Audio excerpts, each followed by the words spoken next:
Hello and welcome to the Columbia Daily Tribune's Courtside View basketball webcast. This is Tribune sports editor Joe Waljasper along with Tribune basketball beat writer Steve Walentic. Steve, the dark days of the Missouri basketball program continue. They've now lost 9 games in a row, and I think by our last count, 4 players have not been suspended at any time this season, but the rest have. So let's give a shout out to Keith Schamberger, Ryan Rosberg, Jonathan Williams III, and Keanu Post. As of Monday afternoon, they have not been suspended. Yeah, it's impressive, I guess. It's good.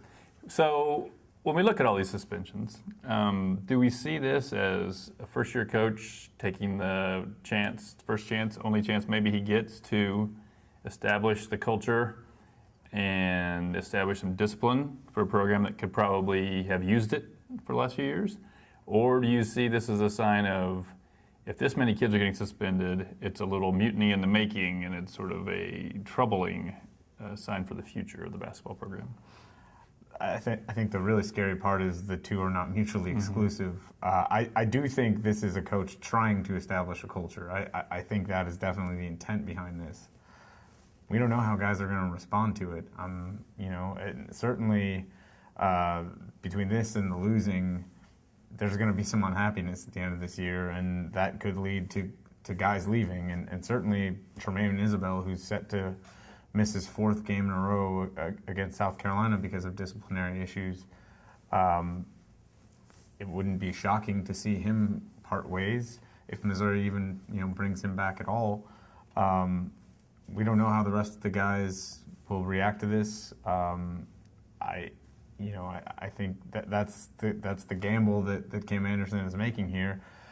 But I also will say, obviously no program can afford a mass exodus of players, but you're not winning with the players that you have now. I think if you think that the right way to accomplish what you want to accomplish is to set a certain standard, and that is integral to becoming a winning program again, I don't think any of these guys has shown that they're so talented that they're above that.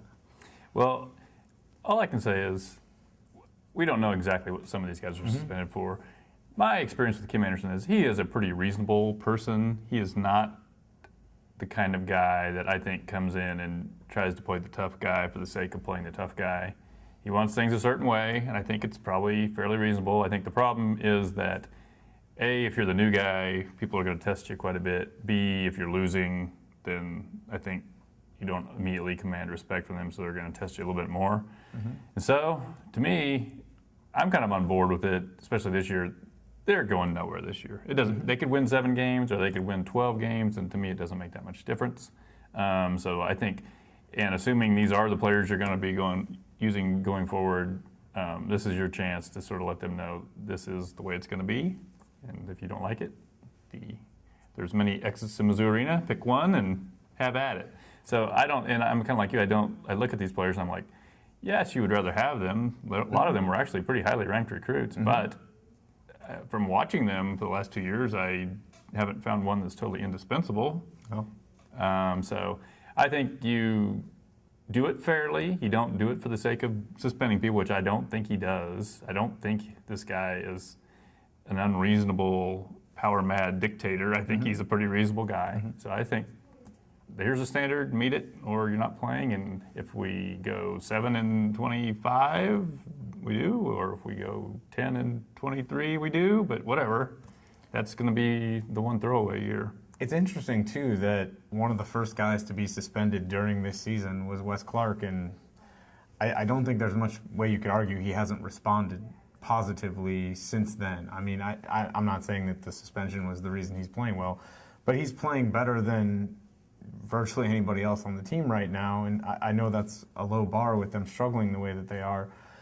He seems like he has gone along with the coaching staff, has done the things that they've asked. He's performing at a higher level. So it's not like you instill discipline and a guy automatically shuts out and goes the other way. I think the opposite can be true. And going back within the last 10 years, I mean, Mike Anderson's program was seen to have turned on a night when he sat 5 guys after that fight downtown, and ended up kicking undoubtedly his best player off the team.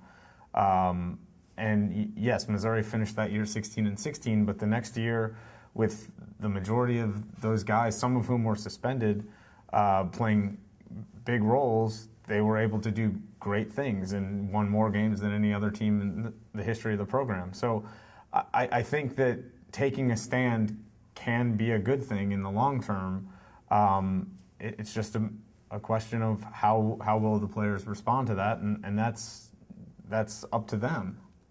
Yeah, people talk about how players are so much different. They're not that much different than they were 6 years ago, if at all. So I think, you do it, and if they feel like they need to go, then they go and you move on. And I think what you really don't want to do if you're a coach is start bending over backwards for people and then 3 years down the line or 4 years or whatever thinking, I wish I would have just done it the way I thought was right, because that's one thing you can't get back.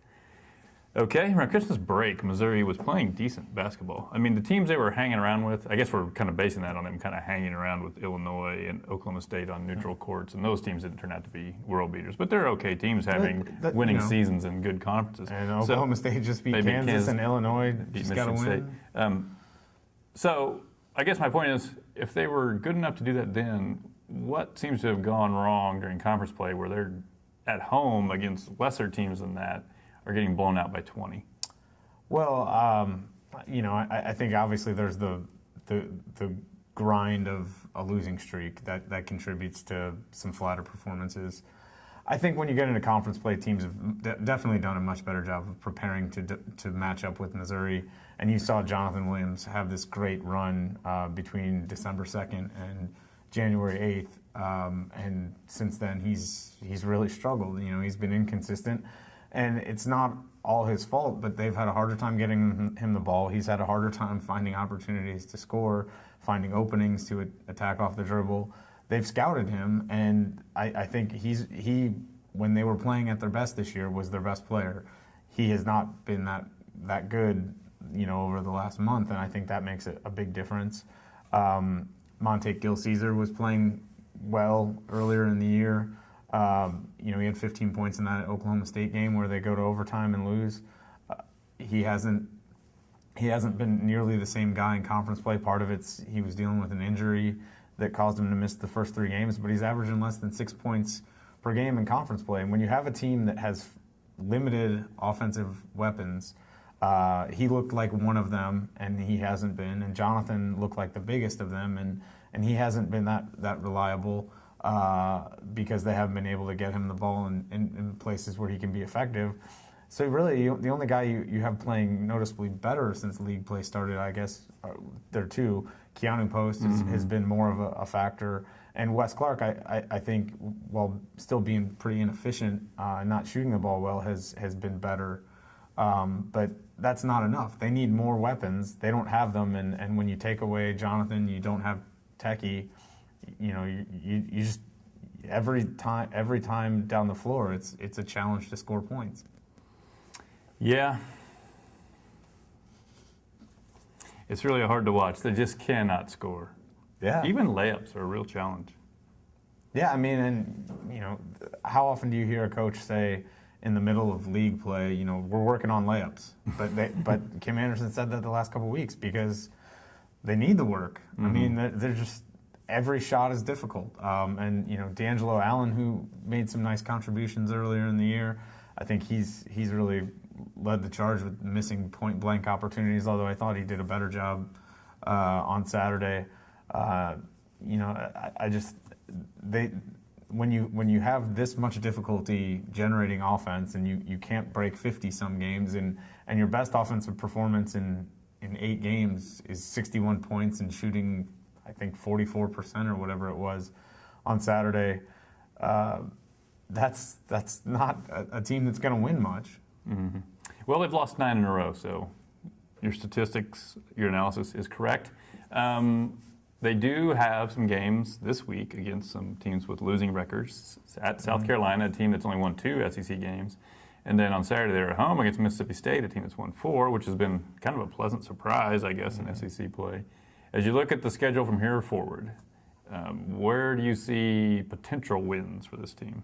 I mean, I think these two games you'd have to say are potential wins, and I think the Auburn game at home and maybe the Mississippi State game on the road are potential wins.